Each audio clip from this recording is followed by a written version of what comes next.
اعوذ باللہ من الشیطان الرجیم بسم اللہ الرحمن الرحیم وقال الملك انی ارى سبع بقرات سمان یأکلہن سبع عجاف وسبع سنبلات خضر واخرى یابسات یا ایہا الملأ افتونی فی رؤیای ان کنتم للرؤیا تعبرون۔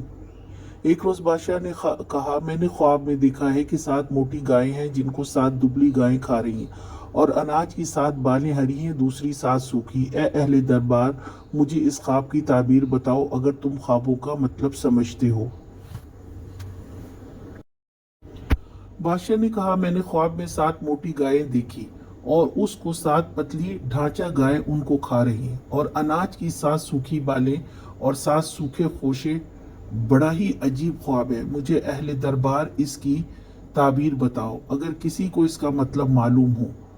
تو اس سے پتہ یہ چلا کہ خواب کوئی بھی دیکھے اس میں سچائی تو ہوتی ہے۔ یہ بادشاہ مشرک تھا، مگر ان میں بھی خواب کی تعبیر بتانے کا رواج عام تھا۔ خواب 3 طرح کے ہوتے ہیں: سچے خواب جو اللہ کی طرف سے آتے ہیں، شیطانی خواب جو وسوسے ڈالنے اور پریشان کرنے والے ہوتے ہیں، یا پھر دل کی خواہش کا خواب میں آنا، یعنی جو اندر چل رہا ہے اس کو سوتے یا جاگتے دیکھنا۔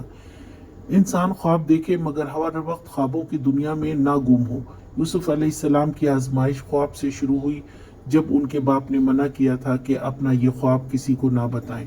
اب ان کی کہانی کا اختتام بھی خواب پر ختم ہونے والا ہے۔